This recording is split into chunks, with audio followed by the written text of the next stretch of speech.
Welcome to the Heavy Spoilers Show. I'm your host Paul, and this video we're breaking down Invincible.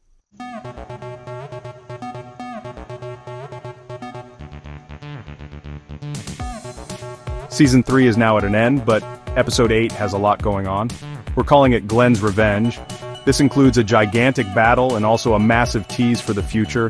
That post-credit scene's all completely new, and we have some theories for that too. Where the main focus is, though, is with Conquest versus Mark. Starting right in at the title, we pick up where we left off last week. That title at the start means we're diving right into it, and we see punch play out. It's completely earth-shattering, and the shockwave's a big way to kick off the fight. Mentioning Anissa's sales pitch, Conquest says the truth is that he wants him to resist. This is almost beat for beat like how it is in the comics, with them perfectly recapturing the fight. If you want to dive into the books, then you need to pick up issue 62. From here, if you work to 65, you'll have basically the outline of the comics. Most of the episode is one-to-one, however, they change up a lot of moments of the dialogue. Conquest is voiced by Jeffrey Dean Morgan, which is such a great fourth wall-breaking moment. That's because both him and Stephen Yeun worked with Kirkman on The Walking Dead. There Yeun played Glenn, and in his last scene Glenn was killed by Negan. Negan was of course played by Jeffrey Dean Morgan, with this scene being a carryover from his first season. Technically it's not his first scene because it was broken up by season, but technically it's a continuation of the scene the character first appeared in. So having them face off against each other again, it's a full circle moment, and I love seeing this fight.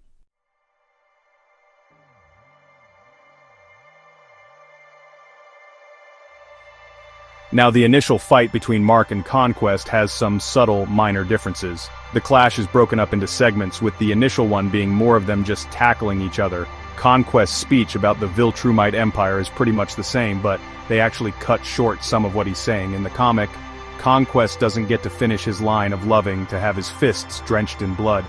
Mark attacks him just before he gets to blood, which changes things up slightly. I actually like that he got to finish his line, as it put him in a position of a bit more dominance. In the comic, Mark cuts it short, and it's kind of playing into how he's more of a match. Letting him finish it, though, it just subtly shows who's got the power here. Now, in case you don't know, Conquest was one of the survivors of the devastating Royal Rumble that wiped out 50% of the Viltrumites. They wanted to build a world where only the strongest survived, and thus made everyone fight everyone. He came out as one of the winners, and thus we can gather he was extremely powerful.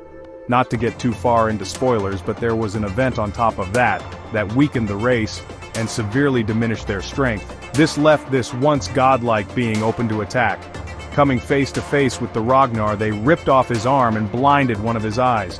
We've seen them in the series before, and their whole Nolan left a clue about in his books. However, one thing you have to know about the Viltrumites is that the more they age, the stronger they get. Their aging also slows down as they get older, so Conquest must be super old to look this old, but Mark sees it as being a warm-up, and his line about this is pulled directly from the comics. The following fight of him going through the building and is relatively the same, with a couple of altered moments here and there. Conquest is absolutely terrifying though, and I love how he smiles throughout the battle. Him saying "you're getting there" was always a line that stood out to me in the comics. He's pretty much like Battle Beast, where he spent his life desperate for a worthy opponent. Guy doesn't fear death at all, and instead just wants someone that can match him. And hey, Mark seems to get towards it. Smacking his ears, he of course also did this against Mohawk Mark last week. Whereas that messed him up, we see how it doesn't affect Conquest in any meaningful way. Guy actually compliments Mark for it, which is a moment taken right from the books. Screaming he wants more, that line just tells you how much of a nutcase he is. The fact is as well that he completely has Mark at his mercy. Whereas with Nolan you knew he'd probably hold back on his son. There's absolutely no reason for Conquest to. Anissa teased him, and now we're seeing him come in full force, not messing about. This idea of being a complete psycho is enforced when they journey into space. Though this scene happens in the comics, the Bloodheart bit is all brand new. And it just makes him seem like a nutter. They then fall back to Earth and fight along the way, just like the comics. Conquest punching Mark in the face is an exact panel match as well. I love how Mark asks if he thinks things are gonna go away, and his response is to just show how powerful he is. I think fans of the comics will love these moments, as they just manage to recapture it so well from the books. That face smash especially is one of those ones you really felt as you read it, and yeah, as a fan I was so happy to see this on screen.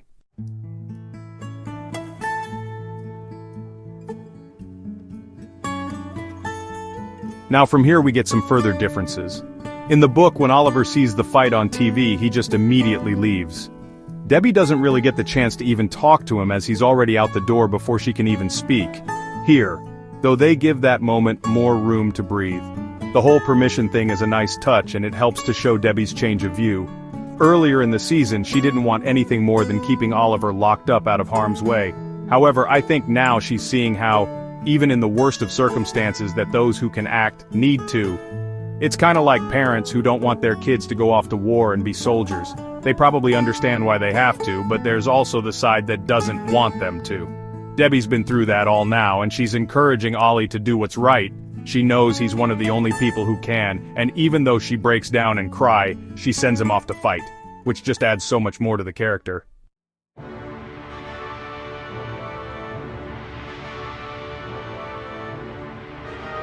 Another difference happens when Mark finally comes to in the book. It doesn't show him spitting up blood or the Jurassic Park-style vibrations signaling Conquest is coming. Conquest also comes out from the rubble below and not from above like he does in the show. We also have the snow falling down at the start of the scene. I did wonder if this was playing off nuclear fallout or ash from the devastation around them, because it sure doesn't look like winter. We see how powerful Conquest is as one hit against Mark almost levels the city. These godlike battles are absolutely insane, and it's something fans have been wanting for years. Oliver chasing them down and Conquest not letting Mark surrender is the same, but with some added dialogue.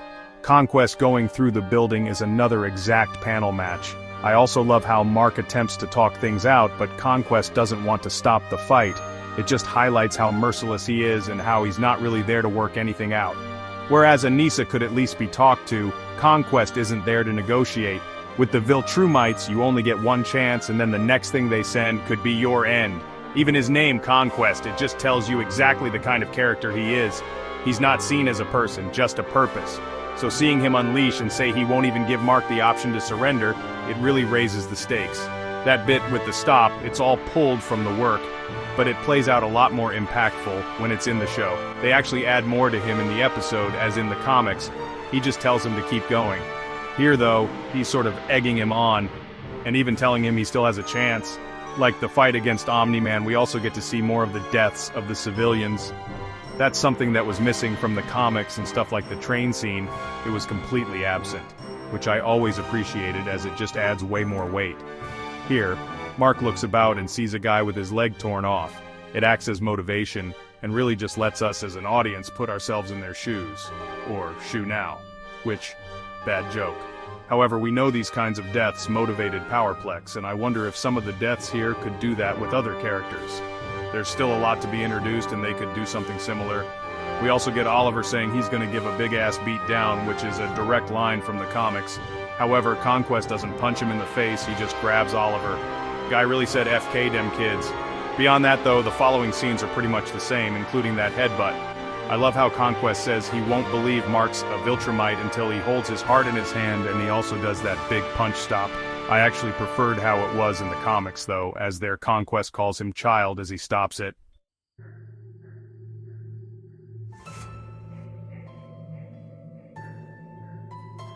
Now from here we jump over to Cecil with D.A. Sinclair. In our earlier breakdowns we talked about how we didn't really know what was happening with the character and that he'd been cut from some key scenes. Like, I thought that they might have just got rid of the character completely. I theorized that this was due to him being voiced by Ezra Miller and then probably wanting to distance themselves due to all the controversy around him. So, issuing a correction for that, as many of you pointed out, Eric Bauza now voices the character and he's played him since season 2, so little correction there. What I love though is that it shows even though Cecil and Mark are allies again, the former's still up to his old tricks. He's now experimenting on the multiversal variants and making an advanced army of Reanimen. Here he's got the Flaxan variant, which is the version that Cecil and Co. killed at the Pentagon last week. They also have some of the others and clearly have their hands on a few. Obviously, Cecil doesn't care about Mark's feelings and is just interested in protecting the planet. So if he can weaponize the dead and have a team of RoboCop Viltrumites, they're gonna be able to stand up to the invasion. And Mark and Oliver. It brings things full circle from the season opening in which Mark was annoyed that Cecil was working with D.A. Sinclair and Darkwing. Now he's still working with them and using dead versions of Mark to get what he wants, which is so messed up, and that takes us into issue 63. The opening broadcast dialogue-wise is pretty similar, but there's one big change. In the comics, they think Conquest is Omni-Man, who's come back to Earth to finish what he started. Obviously though, I think it would be stupid if they were showing the footage and then saying they think it's someone completely different. Another rather big change is the comic says Eve was only out for 2 days, not a week. This would make the timeline between Invincible, War, and Conquest a bit longer in the show. What it adds is that the world's been on their road to recovery and probably made much more progress. In the book, Conquest just showed up immediately after the war, whereas here they've had time to get back on their feet, so you can kick them back down. Does she look like she needs to walk? I feel like it adds more weight to Eve being at death's door longer. Mark's probably been through an agonizing week of seeing her in a coma, and it will make the danger she's about to face much more impactful. She seems amped up for it though, and it really adds some stakes to the fight, especially as we can see her legs strapped up, which I think gets more attention than it did in the comics. Now when we resume the fight, it's pretty much the same as how it is in the comics. Conquest's line about Mark being a toy is directly from the book, along with how him taking over Earth is easy and fun. They do some really subtle things to show the devastation, like having that guy's body splat down beside them. If you rewind the episode a bit, you'll notice him falling through the air, which I think adds so much as well.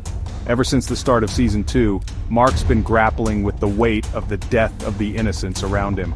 Going through this again, it's just gonna make him realize the cost that comes with being a hero. Back in Season 1, the powers seemed like fun and games, but these days it's completely breaking him. Conquest also messes with his head as well by saying that his father's dead. This again is a really important note, as Mark doesn't know what happened with his dad. In his eyes, he just got taken by the Viltrumites. However, dropping this in the middle of the fight, it destroys Mark on a psychological level. So not only has he had his body destroyed, he's now being told that his father is dead, which is devastating. So it makes sense he steps in harm's way for Ollie, as he'll do anything to protect them. Ollie coughing up teeth, it just adds so much. Anyway, we get the sack of turds line, which is pulled from the books. They add some extra emotion to the scene too, and really hammer home Oliver's just a kid. Conquest ripping Oliver in half is the same as in the book, but in the show, we have a tear dropping onto Conquest's face. Our researcher TJ was saying that it could potentially symbolize the secret pain we discover Conquest's in. He's just a sad, lonely man, and this may have been done as a metaphor for that. TJ has helped us a ton on the videos when it comes to getting stuff from the comics, and if you want to see a guy just chatting comics on Twitter, then give him a follow at the Fat Thor.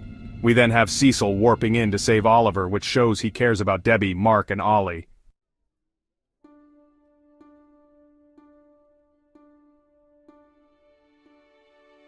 Now from here we cut to the scene with Eve and Cecil. Though the result is the same, their interaction's a bit different. In the comic, Cecil is not against sending Eve, it just comes down to a technical issue of them not being fast enough to keep up with the fight. Because of this, they don't know where to portal her in. In the comic though, he's just like, yeah, sod it, you go. In the comic it just gives him a bit more humanity, and helps to show he actually cares. In the source material I always felt like Cecil was doing things to protect Earth, but that he didn't really care too much about the people. So I liked this added edge, as you'd have to care in order to want to do this. In the books we also get the moments with the reactions of everyone. This includes Kyle and Amber, with the former not really knowing why she's so wrapped up in it. Anyway, we jump back to the fight, which expands upon the one in the comics. Though it hits upon the same points, they add much more into the brutality.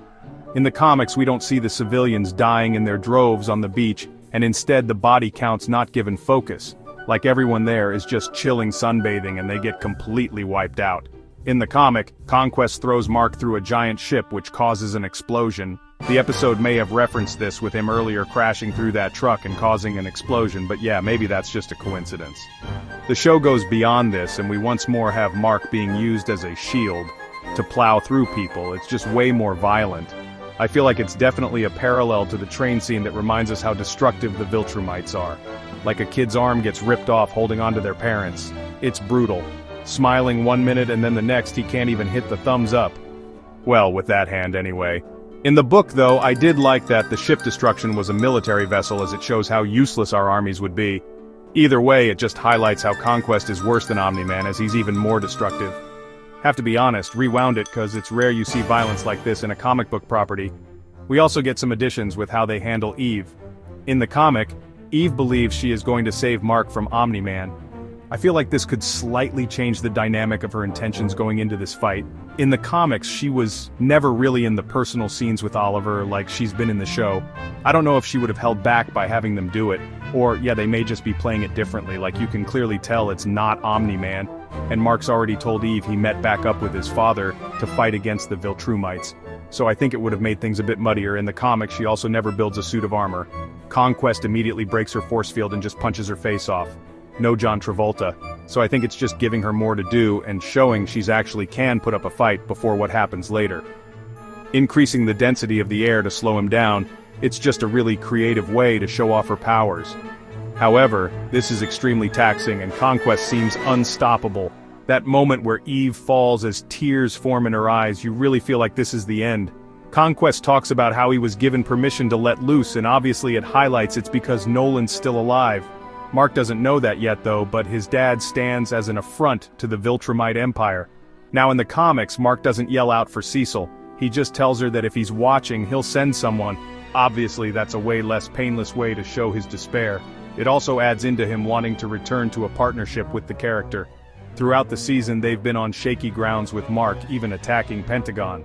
So for him to scream out for him like this, it shows who he really puts faith in when the chips are down. Now what is the same is the "I can see the future" line, which is on the last page of issue 63. That then takes us to issue 64, which begins the same as the show. We have Conquest laughing and asking how Mark thinks he can still threaten him.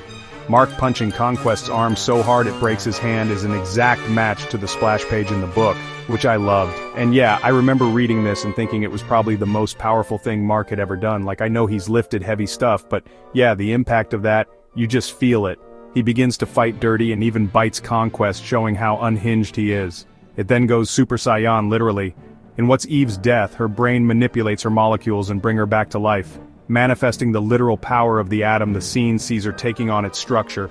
As Mark wails away, she then overpowers and blasts Conquest with a beam that blows off his skin. Now they actually go beyond Conquest with the way they touch upon his story. The major difference here and in this episode is Conquest's speech about being lonely. Typically the Viltrumites are fearless and thus they wouldn't be afraid of Conquest. However, I love the dynamic they add in. He says the other Viltrumites are so afraid of him that it's left him completely alone. No one wants to be his friend as he's completely unstable and instead they just use him as a weapon. But in him just being used for this, the Viltrumites begin to fear him more and more. It kinda plays into how ruling with fear is a pathway to pain, and I love they gave him this extra dimension. In the comic, he's an emotionless psychopath who just wants to deal out pain and death. So knowing he's sort of a victim to the Viltrumite Empire's way of thinking, it really adds some depth. With Nolan, we've seen how their indoctrination kinda wears thin when someone builds an emotional connection. So I love that on the flip side of this, that if someone is unable to get that, they just feel isolated, so they end up just messed up as well, and it speaks to the flaw in their thinking. Some days he wants to cry, but no one will care. This gave him so much depth, and is probably my favorite addition in the series. He then rises up behind Mark after seeming like he's defeated, which kinda riffs off when the Terminator skeleton rose from the fire in the first film. Where things stay the same though is Conquest getting headbutted repeatedly. That's exactly the same as the page, and it's a great way to close out the fight. Like Mark has completely destroyed his hands and thus this is all he can do. The headbutts in the comics, they just have Mark towering over him and then the same panel repeated in the background over and over. So it just gives the idea he smashed his head like it was the subscribe button and kept hitting it over and over. In the end, Mark just stares down at his lifeless face and it sits in a puddle on the floor. Mark regaining consciousness once more and then crawling over to Eve, that's then handled the same. However, you might notice that they're lying on opposite sides in the comic. I'm sure, and I might be wrong about this, but I'm sure in season 1 they did something similar and said that this highlights that the comics and show exists in its own universe. Though they're following the same path, they have these little changes to highlight they're in slightly different realities. It's the multiverse. But that also explains the differences and why they're not exactly beat for beat. I can't remember whether it was this show or another similar one, but the explanation fits, so we're leaving it in.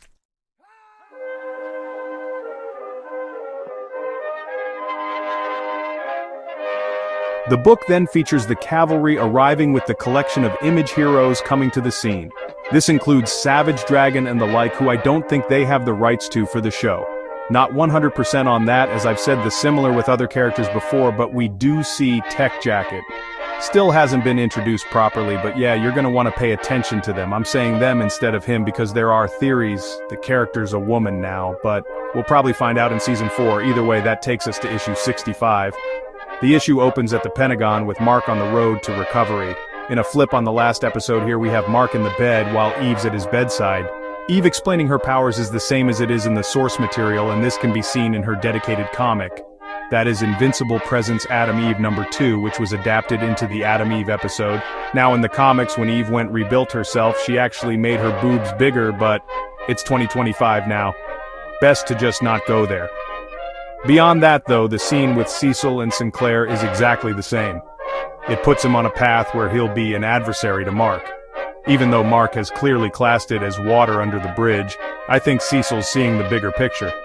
Cecil says he doesn't care what it takes and that they have to have their invincible reanimin ready. He knows that the planet needs better defenses and will literally play God in order to do that. I feel like he's giving up his soul working like this, and he knows that it's going to come with a cost, but still, he presses on as he's the only person willing to make these tough decisions. Also looks like D.A has a girlfriend, which is new for the show too. Has the same nose, same eye color, same hair color, and I did wonder if this was a clone or something, but I don't want to go down that theory time. Now beyond this, Cecil later goes against Mark's wishes. Mark in the comic doesn't say to burn his body, whereas in the show he makes it clear. So again, it's pitting the pair against each other and showing Cecil doesn't respect his wishes. When can you start, Oliver? There, Mark just asks if he's really dead, but yeah, the guy's got other plans. Before that, though, we get a scene with Debbie, Mark, and Eve in the hospital. There's a couple of differences from the comics, as when Debbie comes in, Eve and Mark are kissing. Debbie talking about being sorry and that she could have taken him away from it all is similar, but she doesn't go as far as saying she's disgusted. She's a lot more upset in the comic. Here I just think she's blaming herself and how she pushed him into wanting powers. Mark says that she did everything right, but it's clear Debbie doesn't think so. Either way, due to the amount of crap going down, they haven't even really had time to mourn Rex. The scene of Mark finding out about his funeral from Eve is also beat for beat. However, in the comic, Mark asks Eve if he can come, which is the only major difference. It's important for him to be there, as Rex, of course, not only died fighting a version of him, but the pair have also built a friendship. Though they were allies in the book, they didn't really have those personal moments. Here I really feel like they've built a bond, and it just hurts much, much more. Now at the funeral, Robot's speech is not word for word, but it's pretty similar. He announces he's changed his name to Rex, which will get complicated. He clearly wanted to be him though, and even cloned him to copy his looks. So yeah, getting a bit creepy, which we'll see more of in season 4. Monster Girl says she loves him though, and for now it's a bittersweet moment. Now on the flip side of this, Eve's is the same as the comic. She says he was her first, and breaks down that a big part of her life is now gone. One slight difference is Mark is in crutches and casts in the comic, whereas in the show, he has cybernetic casts. The comic was written 20 years ago or whatever, so maybe they just updated the tech. Also, he can fly as well. The conversation after is almost exactly the same, along with the following scene of them returning home. To be fair to them, ever since they started dating each other, they've not really had a chance to breathe. Even their date was interrupted by the time travelers, and they've just had this constant barrage. So it's nice they get this time together. Mark's just happy she's still there after all they've been through, and it's a nice bit of growth for their relationship. Their suits bleeding together is an exact panel match. But the comic does show a flower grow from it that wasn't in the show. In the comics, Eve's powers are a bit all over the place since she rejuvenated, and it shows she can create life. However, they might be skipping over this for now, as it's gonna just make things even more complex.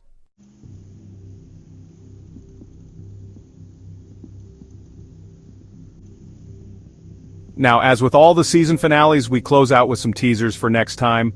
If you watched our episode 7 breakdown, then you'll know we mentioned a bit with the firefighters. They entered the Pentagon and found Russ Livingston along with the Sequids. That's why they have the firefighter alongside him. Either way, that scene plays out here, and we see Battle Beast being discovered in space. This is another scene that comes from the comics, namely Invincible 73. Frozen, he then gets thawed out and will be looking for a new challenge. Beyond that, we see Levy being given his synthetic arm. We build off from what happened with the technicians who have a brand new task for Levy.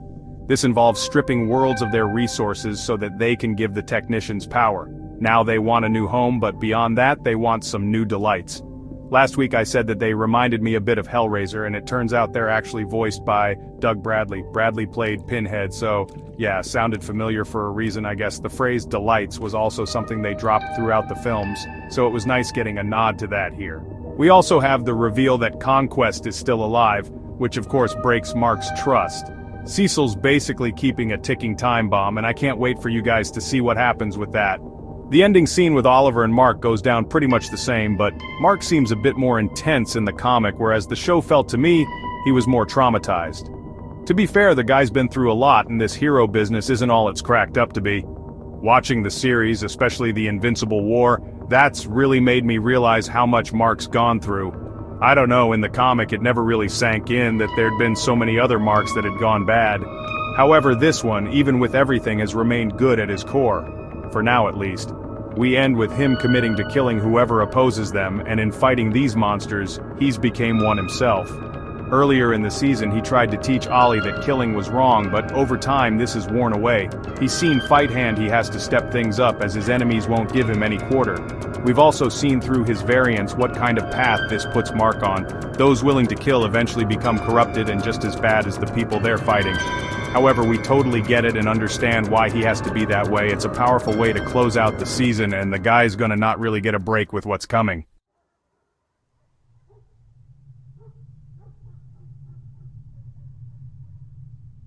But wait, there's more. It's not the end of the season, and we actually get a credits scene that's brand new for the show.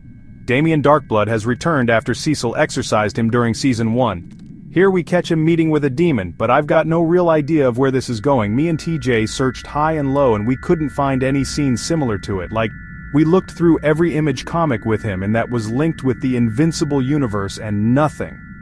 Darkblood only appears in Invincible number 8, 10, and 16 with a one-panel reaction shot of him in Invincible 100. Before that he's last seen in Invincible number 16 where he investigates the Guardian's murder. Never heard from again. I feel like Kirkman was probably spinning too many plates and just kinda got lost with all the plot threads. So the show could basically be the plans he wanted to do or the ones that he thought of having in hindsight. Kirkman was originally going to reveal Omni-Man as a villain in Invincible number 25, but that would have made it a 2-year wait. So publisher Jim Valentino convinced him to move it up to issue 7, which is pretty much the same place as the show. However, it left Darkblood redundant and thus they clearly scrapped.